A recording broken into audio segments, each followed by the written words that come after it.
My 8-year-old proudly gave my MIL her spelling bee certificate and said she wanted to show her first.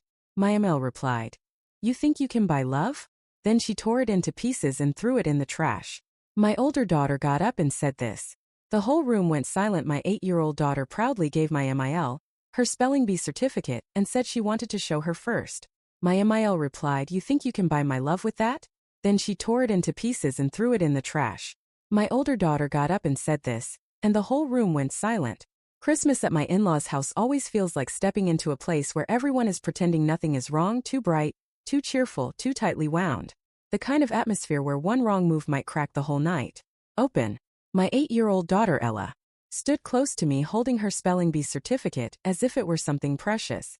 She'd been saving for the right moment, and then Ella stepped forward. She held her spelling bee certificate with both hands, gripping it so tightly, the edges curled a little. Her cheeks were pink, not from the cold but from excitement. She had been waiting all week for this moment. "Grandma," she said, voice small but bright, "I wanted to show you this first." My mother-in-law, Diane, took the paper between two fingers like she was accepting a parking citation. Her face didn't move at first, just one slow inhale through her nose, one slow exhale out of her mouth, and then her lips tightened into that knife-thin line. I've come to recognize as Diane is about to ruin the vibe for sport. "You think you can buy my love with that?" Ella blinked. I blinked. The room blinked, and then Diane tore the certificate clean in half. Then in half again and again. Slow, deliberate like she was doing origami with my daughter's confidence, she dropped the pieces straight into the trash can beside her chair without even looking at it like the entire moment. Bored, her silence detonated. I felt it in my teeth, in my spine, in the back of my skull. Ella just stared at the trash.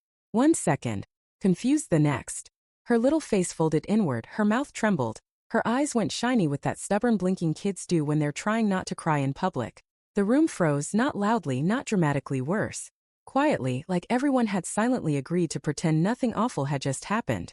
Melissa, my sister-in-law, smoothed her dress and gave a small, satisfied smile like this was the outcome she'd been hoping for.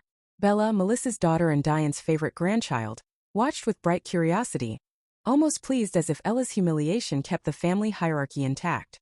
Raymond, my father-in-law, stared down at his hands, shrinking into his chair like he was trying to disappear into the upholstery. Eric, my husband, stood stiff beside me, pale and stunned, completely frozen, and no one said a thing. Not one adult stepped in. Not one person asked Ella if she was okay. The silence dragged thick and shameful, and then Hannah moved her chair, scraped back sharply, the sound slicing through the room. My 11-year-old stood up slow but steady, shoulders tight, eyes burning.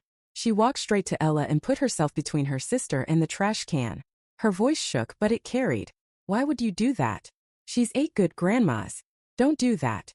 And just like that, the silence turned into something alive, heavy, cold, impossible to ignore. Diane's eyes went wide, like she genuinely could not comprehend being confronted by a child. "How dare you?" she snapped, but Hannah didn't flinch. Not even a breath. "How dare you? You hurt my sister." You could practically hear jaws dropping. Someone gasped softly. Someone else looked anywhere except at us. Even the Christmas tree lights seemed to dim for dramatic effect. My husband still stood completely frozen beside me, mouth slightly open, eyes locked on the scene like he was watching a car crash in slow motion. He didn't move, didn't speak, didn't even blink, and maybe that's when something inside me quietly shattered. I looked at Diane, who muttered just loud enough for everyone to hear. "Kids today are too full of themselves," as if she hadn't just emotionally body slammed. An 8-year-old, no apology, no hesitation, no shame, nothing but that familiar superior squint. That was it. The point of no return. "We're leaving," I said. My voice didn't shake. It didn't rise, it didn't hesitate. It was cold, flat, and final. Hannah reached for Ella's hand, instantly gripping it with a protectiveness that made my chest ache. Ella clung to her, head bowed, shoulders shaking just slightly. We grabbed our coats in absolute silence. No one tried to stop us. No one tried to explain. No one offered comfort. They just sat there like mannequins in festive sweaters, eyes darting, guilt simmering but mouth shut tight. And maybe that was the worst part, not just what Diane did, but that everyone watched a child get crushed and decided to do nothing. We stepped out onto the porch. The winter air hit my skin sharp and clean like a slap back into reality behind us. The house glowed warm and bright, a pretty little snow globe full of things, pretending not to be broken. I shut the door slowly, deliberately, like sealing off a crime scene, and as the latch clicked, one truth settled deep in my bones. This wasn't random. This wasn't sudden. This wasn't a misunderstanding. This was the moment everything finally snapped open. And something told me the real explosion was still coming. If you'd asked me 5 years ago whether Diane would ever tear up one of my daughter's certificates, I probably would have laughed and said something naive like, no way. She's just a little intense. Yeah. Turns out intense was the warm-up act because what happened on Christmas wasn't random. It was the grand finale of a routine. Diane has been perfecting for years a routine. I kept trying not to see. Let me back up. When I first met Eric, I knew 2 things about him. He was kind in a way that felt rare. He apologized for things that didn't require apologies, like stepping too close to a lamp or breathing near his mother. I should have connected the dots sooner. The first real red flag came long before kids.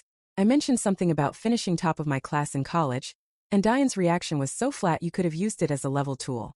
Oh, she said, one of those high-achieving types, not mean, not sarcastic, just judgment wrapped in a polite tone, like academic success was a moral flaw at the time. I shrugged it off. People are allowed to have weird opinions. Then Bella was born and suddenly Diane became a walking parade. Float of pride and praise. If anything Bella touched turned into a miracle, a wobbly drawing. Artistic, a half-finished worksheet. Brilliant effort, a participation ribbon. You should all be so jealous. Bella isn't a bad kid, let me say that. Clearly. She's sweet in her own way, but she's not academically driven and school isn't her strongest place. That's fine. Truly not every child needs to be a spelling champion. But Bella was Diane's everything, the perfect little princess who in Diane's mind, needed constant protection from anything that might make her feel second best. Then Ella came along. Ella who genuinely loves learning. Ella who reads books for fun. Ella who remembers things like she was born with a filing system in her brain. Ella who brought home real achievements. Spelling certificates, reading awards, little notes from teachers saying she's doing so well. And every time Ella succeeded, Diane's face did this weird little twitch. A tight smile, a stiff nod, a quick subject change, almost like she couldn't digest the fact that someone other than Bella had done something notable. Meanwhile, when Bella brought something to show anything at all, Diane reacted like someone had handed her a Nobel Prize. First, I tried to explain it away. Oh, she's just excited to be a grandma. Oh, she just expresses things differently. Oh, maybe she's tired, but Hannah, my observant, quiet Hannah, saw through it instantly. Grandma only likes when we show her stuff if it's small. She told me once if it's something good, she gets weird. I remember staring at her wanting to argue, but knowing she was right, and then came the moment when all the half-formed suspicions snapped together. It was a few months before Christmas. Ella had just won a class award. Not a huge competition, just a genuine accomplishment she'd worked for. She brought it to show Diane during a visit. Diane glanced at it, forced a tiny smile and pulled me aside. Later, you should tell her not to go around flaunting these things. Can hurt other kids' feelings. I blinked. What other kids? Diane's eyes flicked directly to Bella, then back to me. I mean any child who doesn't have it, as easy as she does, she snapped, suddenly irritated, and there it was, the truth. She'd been dancing around. Diane interpreted Ella's achievements as attacks on Bella. Not bragging, not arrogance, not pride, just existing, just being good at something. Just outshining Bella by accident. From that point forward, everything clicked. When Bella had a small moment and Ella had a bigger one, Diane got cold. When Ella brought home something impressive, Diane dismissed it as showing off. When Bella managed something small, Diane acted like she'd earned a scholarship to Harvard.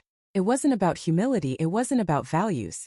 It was about hierarchy, and Ella was climbing too high for Diane's comfort. Hannah saw all of it before Ella even understood what was happening. Hannah had already stopped showing Diane her own school achievements. She doesn't like it. She said she's nicer when I pretend I didn't do anything. That sentence broke me a little. And then there's the money. Eric had been helping Diane and Melissa financially for years, quietly, consistently, guiltily. It started with a temporary loan, then a bill here, a repair there, and eventually regular monthly transfers that Diane treated like a salary she'd earned simply by existing. Whenever I questioned it, Eric would fold inward. She raised us. He'd say she struggled. She needs help. Maybe she did, but it didn't take long to notice that Diane talked about compassion like it was a one-way street pointing directly at her. And the more stable our household became, the more Diane looked at Ella's achievements, not as something to be proud of, but as something to resent. She wasn't protecting Bella's feelings, she was protecting her own fantasy. Bella on top, always Ella beneath her. Always.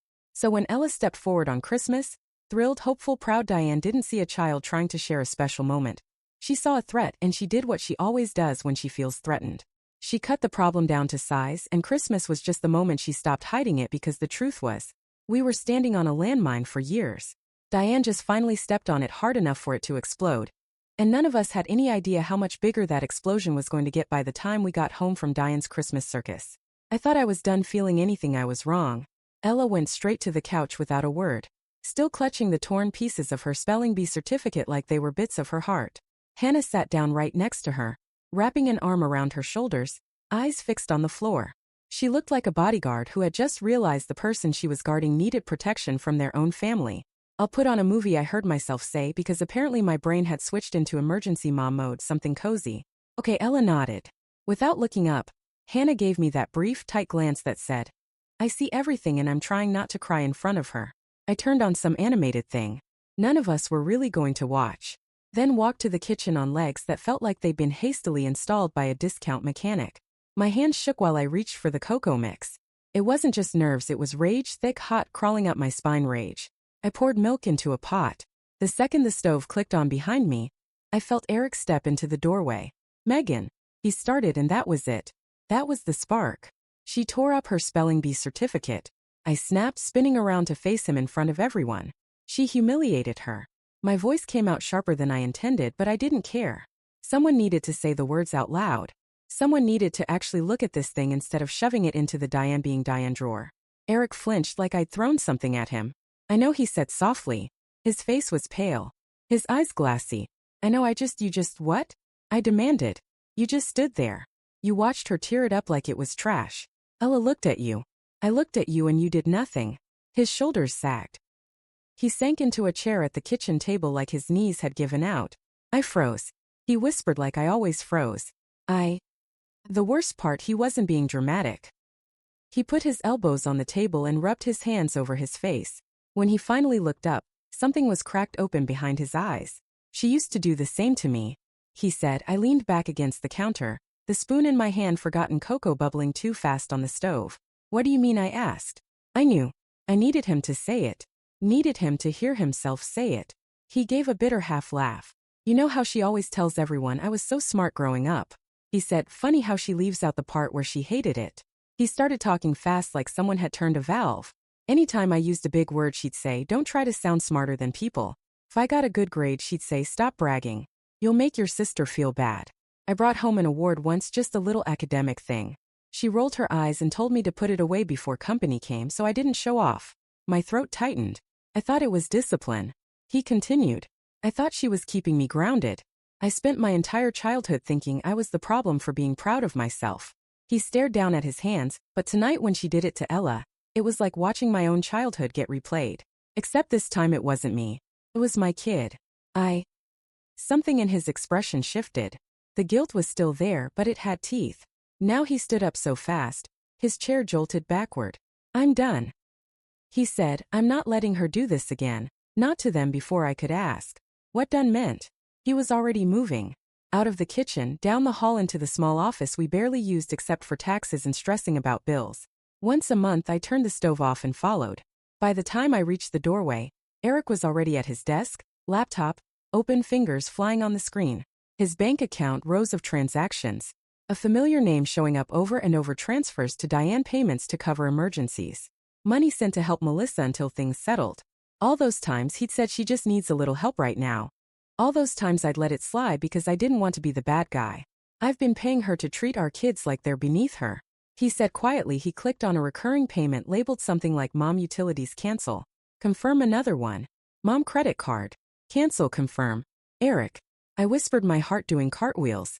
"Are you sure you want to do this right now?" He didn't even look at me. "I should have done it a long time ago." He said, "If she thinks she owns me because I help her, she's wrong. I'm not paying her to hurt our kid." Click, click, click. Each one felt like cutting a cord I hadn't realized was wrapped around all our necks. I didn't stop him. I didn't try, and then it happened. His phone buzzed on the desk screen, lighting up with a name that made my stomach flip. "Diane." He stared at it for a heartbeat. Then he picked it up and hit speaker. "What did you do?" she shrieked. "No. Hello? No preamble. My card just got declined at the store. Are you trying to embarrass me?" "I stopped paying your bills," Eric said calmly. You could almost hear her inhale. "What do you mean you stopped?" she demanded. "You can't just stop after everything I've done for you.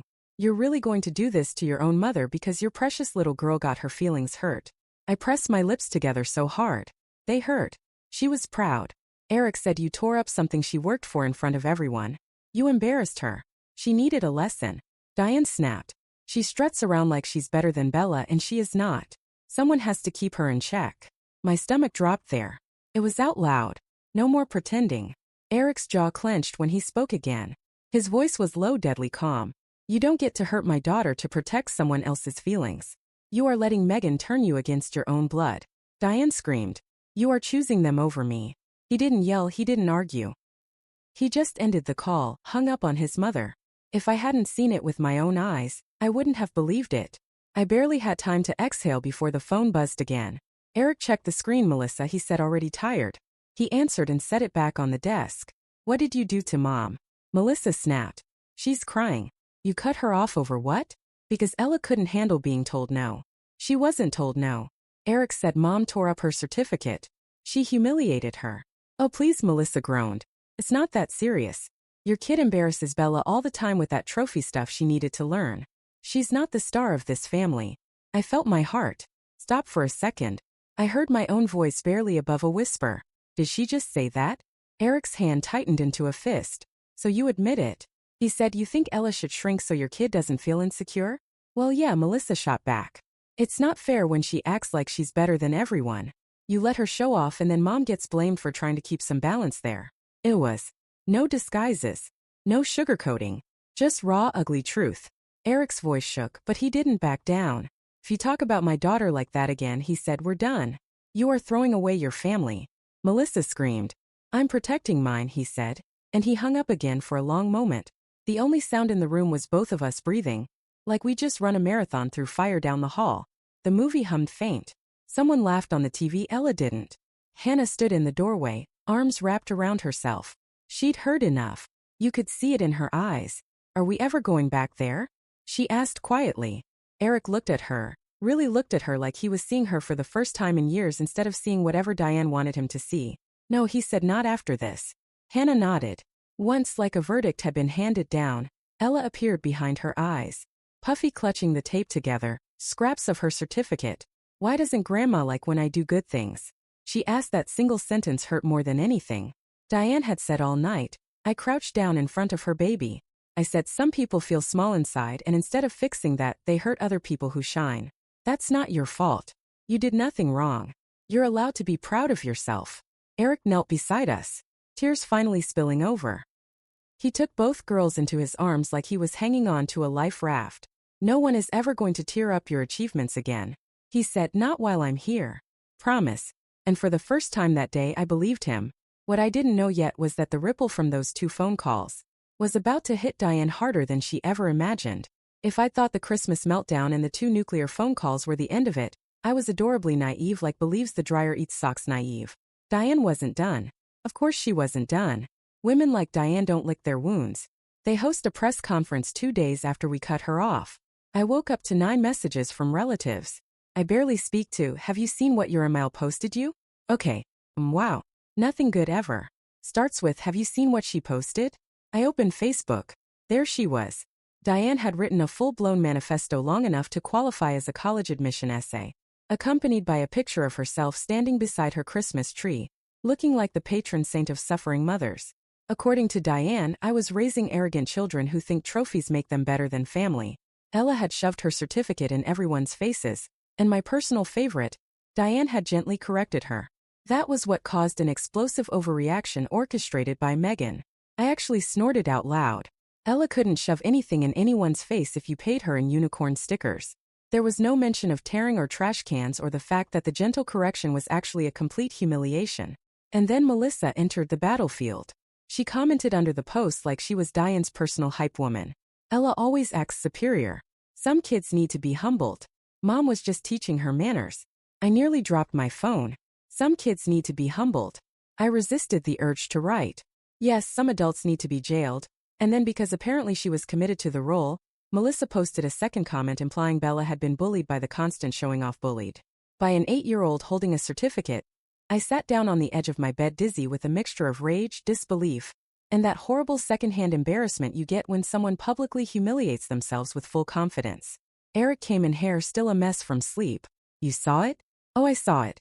I said I also saw Melissa auditioning for the role of Worst Human 2024. He took my phone, read in silence, his jaw tensed, his eyes hardened, and then he handed it back to me like it was covered in poison. We're responding. He said. My stomach flipped. I wasn't sure if it was fear or adrenaline. Are you sure? I asked. I mean, they're already making fools of themselves. They're lying about our kid. He said. We're done letting them control the narrative. I nodded. He was right. I hated that he was right, but he was. We sat together on the couch, the same couch where Ella had cried 2 nights earlier, and wrote out a post. It was short, calm, factual, the opposite of Diane's essay-length tantrum. 2 days ago, Ella showed her grandmother a spelling bee certificate. She was proud of her grandmother, tore it into pieces and threw it in the trash. This wasn't the first time she dismissed or mocked our children's achievements. We're choosing to step back from that side of the family. We attached a photo of Ella's certificate taped back together. Screenshots of Diane's texts. Knock her down a peg. Don't let her steal attention from Bella. She needs to stay humble for everyone's sake. We didn't add anything dramatic. We didn't accuse anyone of crimes. We let the truth speak for itself, and the truth. It's loud. Comments started pouring in like someone had opened a floodgate. Wait, she tore it up. Who does that to a child?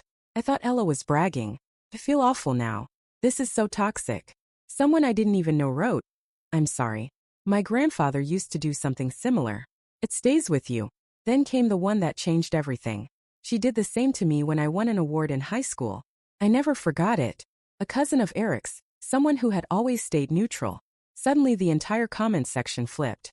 People deleted their earlier support for Diane. Someone asked Melissa if she was proud of defending a grown woman tearing up a child's certificate. Melissa did not respond. She didn't post for the rest of the day. Diane went silent, which was honestly terrifying. Like the quiet before a storm or a lawsuit. Or Diane showing up at my house with a megaphone, but instead the phone rang. Not Diane. Not Melissa. Richard, Eric's uncle, the one who barely speaks, rarely visits, and has the emotional presence of a stone statue in a bank lobby if he calls something is happening. Eric answered on speaker. I saw the posts. Richard said. His voice was calm, steady, unsettling, and I talked to several people. Oh, Eric said. Eyes widening. Okay, this has gone on long enough. Richard continued. Your mother has been taking money from all of us for years. My jaw dropped. All of us. Excuse me. Richard didn't even pause. She's not getting another dollar. He said. Not from me. Not from you. Not from anyone. She's been leaning on before we could breathe. Before either of us could process those words. He dropped the bomb. I already moved the money. I was sending her every month into 2 education funds, one for Ella, one for Hannah. My mouth went dry. They'll each have a full start for college or whatever programs they want. He said. It's done. I had to sit down. My legs were not prepared for billionaire uncle energy, even if he wasn't technically a billionaire. Richard. Eric breathed. That's a lot. That's called accountability. Richard said. I'd rather invest in kids who work hard than in someone who tears up their achievements. And just like that he hung up. Eric and I stared at each other, stunned into silence. Then Eric let out a breath that sounded like he'd been holding it for a decade. Of course Diane found out. Of course she did. She started calling everyone in the family, shrieking that I had stolen her future. That Eric had abandoned his own mother. That Richard had lost his mind this time. Nobody defended her. Not one person. Melissa deactivated her Facebook account. Raymond reportedly told someone he was too old for this nonsense. And Diane, she went quiet again. Not peaceful quiet. Storm brewing quiet. But honestly, I didn't care, because that night Ella hung a new certificate on her bedroom wall. Not taped together, not torn. Not waiting for approval. That was never going to come. Hannah hugged her and said, see, this is how it's supposed to be. Eric stood in the doorway, eyes glassy but proud. I watched them and felt something strange settle in my chest. Not victory, not relief. Something steadier, a line drawn, a door shut. A cycle broken. Diane tried to make my daughter smaller. All she did was show us exactly how tall we could stand.